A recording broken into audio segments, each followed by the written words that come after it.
Hey guys, and welcome back to That LP Show. The name of the game is The Legend of Zelda: A Link to the Past for the Super NES. Okay, let's move back to the light world real quick. There's one more thing that I want to tend to here, and then we'll go and find some more stuff.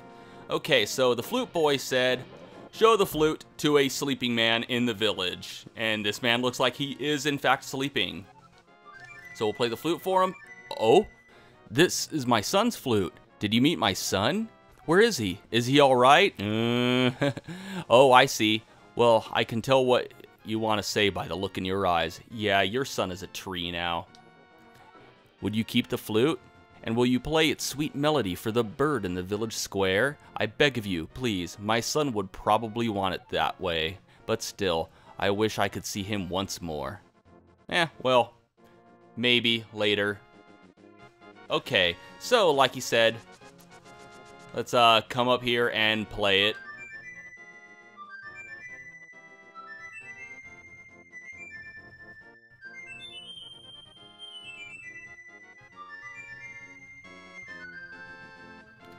And for doing that, we cause property damage. And a little bird flies out. And he flies away. Okay, so what just happened there is we opened up a new mode of transportation. If we play the flute, a little bird comes and picks us up and we fly away. And there are certain points throughout the map. You can only do this in Hyrule. You can't do this in the Dark World, unfortunately. We have little points that we can fly to. We're going to go ahead and stay here in Kakariko Village real quick. There we go. Because I don't want to go anywhere else right now. Well, actually, you know what? I will in a minute, but, well, more on that later. Actually, you know what? Shh, I want to be in the Dark World. There we go. Would you get out of my way? There we go. Luckily, I still have that portal that I made over by the weather vane. Okay, let's exit this village now. Whoa, stay away from those guys. You can't kill them, but if they touch you, they'll knock rupees and stuff out of you. Alright. I want to go to the graveyard for right now. It's a few things that I can get there. Actually, a really good item, which allows me to unlock more items. Can't think of any other practical use for it. The item I'm about to get is not required at all to beat the game. Actually, let me think. No, I don't think it is. Is it? I can't even remember now. Okay, well, I'm sure if it is, we'll run into it. I'm just going to get it anyway because this is a 100% walkthrough. There we go. Okay, go to the light world right there and get these ghosts out of the way, these Poes. There we go, dash into that. And as we come down here, we get a magic cape. When you're wearing it, it turns you invisible and allows you to actually phase through a few solid objects and enemies. It lets you phase through enemies. It's kind of like a cloak of invisibility. And as you're wearing it, it slowly consumes magic powder. Or magic power, not magic powder. Okay, there we go. We want to come up here, go back to the light world. It's going to be a lot of switching back and forth here in this episode. There we go. Alright, let's remove all of these pots. All of the pots on the right are hearts, and all of the pots on the left are bombs. So there we go. Let's just replenish that one bomb that we used. And we get another piece of heart. Yeah, we're really racking these things up. Okay, and back to the Dark World.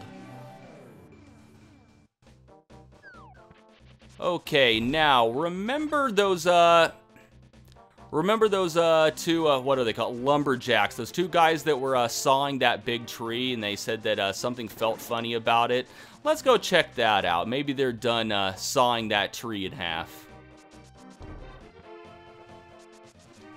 Get out of the way, guys. There we go. But, of course, if you remember, they were in the light world. So let's just come up here and switch back to the light world. Oh, looks like they're not there anymore, but that tree does look a little funny. Let's ram it, just because we can't think of anything else. When in doubt, use violence. Okay, and if we come up here, there are some fairies if you want them. But what we really want to do is come through here for yet another piece of heart.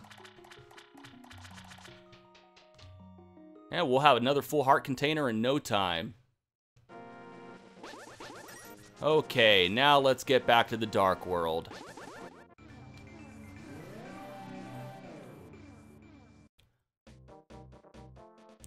Alright, now you probably see yet another piece of heart just chilling up there. Well, oh, come on, you get away from me. Oh, I hate you so much. Okay, so this piece of heart, right up there. The game actually does not intend for you to get it at this point. There's actually another item that we need to get, that being the hook shot, which we'll get a little later in the game, in order for us to snag onto those skulls right there and move our way across. However, I'm going to manipulate and exploit the game's primitive collision detection. Ah, crap. Not intended to happen. Anyway, let's try this again. I'm gonna exploit the game's primitive collision detection to, come on, there we go, to just walk along that little part where Link's hitbox just kind of goes along the tiles. Anyway, we do need the magic cape here, so we needed to use it to go through that. But anyway, if you use that little trick, you can come here and get this piece of heart a little early. Okay, oh, come on, there we go. Yeah, you know what? Back to the light world, definitely. Okay. And there's something I want on Death Mountain. However, before doing that, let's use our flute. And we're gonna go all the way over here. And you know what? I could use a refill on some health. There we go. Go ahead and do that. And there's one more thing that I want to show off here before showing you the next thing. Okay, there we go. Ice rod. Now, if we freeze enemies and smash them with a magic hammer... Okay, game, don't make me look stupid. Come on. Everybody knows this trick. You freeze an enemy,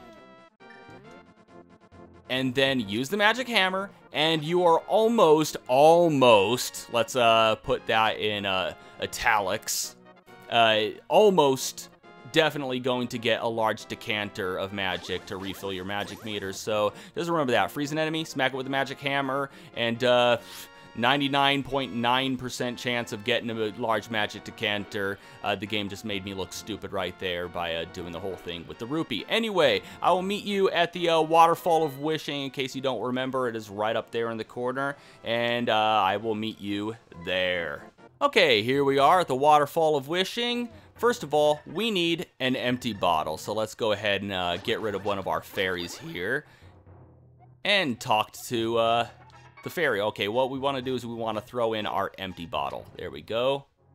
And if you throw in an empty bottle, once the fairy queen appears, you get to tell her that you dropped it in there, and she's nice enough to refill it with the magic of medicine, the green potion, which refills your magic meter. Okay, now with that in hand, let's use our flute again.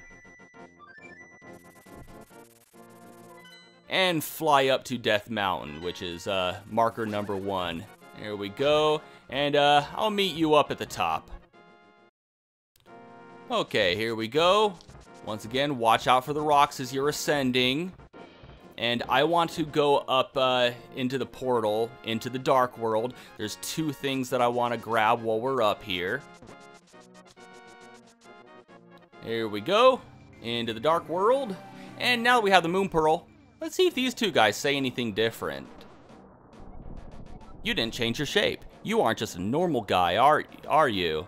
Wow, your shape didn't change. You got the moon pearl, huh? Yes, I do. Okay, so here in the dark world, let's just drop down there and into this little cave. And what we do here, well, first of all, let's smash down these things right here and put on our magic cape, which makes us invulnerable to these spikes. So we can just dash our way through here.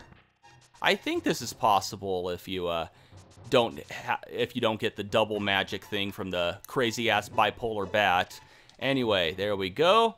And in this chest, we get the Cane of Burna, which makes you... It gives you an invulnerability barrier, makes you invulnerable. Also, it has this little light spinning around you, which can damage enemies.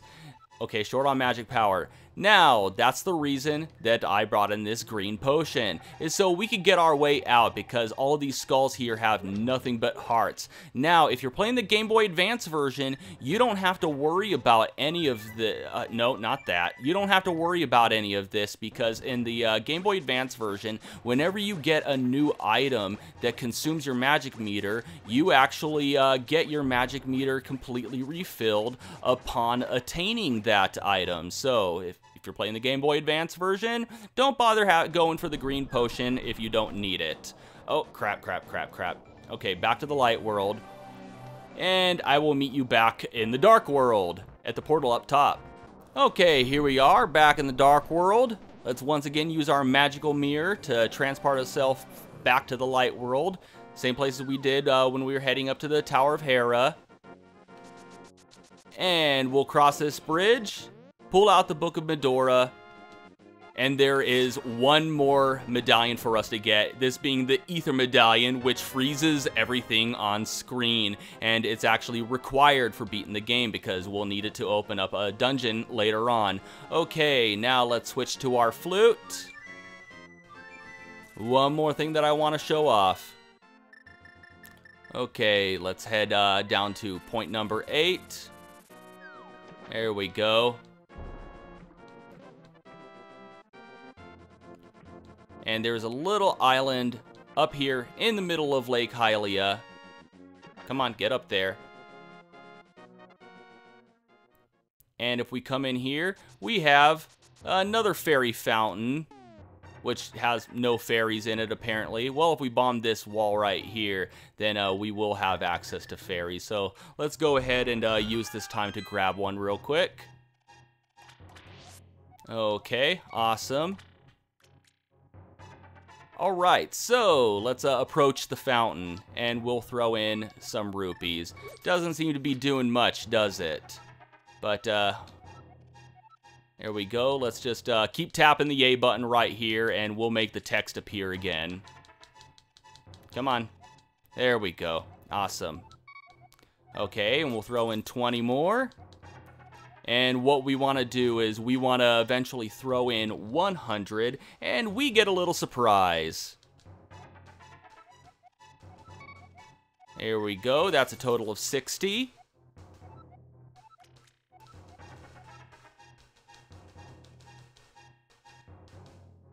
Come on, there we go. 80. I know it seems a little tedious, but it's worth it. I think it's worth it. Come on. Hurry up. Alright, and this should make 100.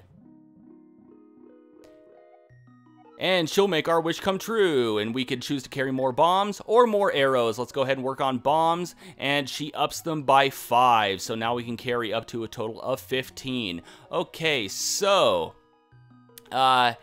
okay, there we go. So, after doing it once, we get to throw in 50 at a time, so it's much easier to reach 100 rupees.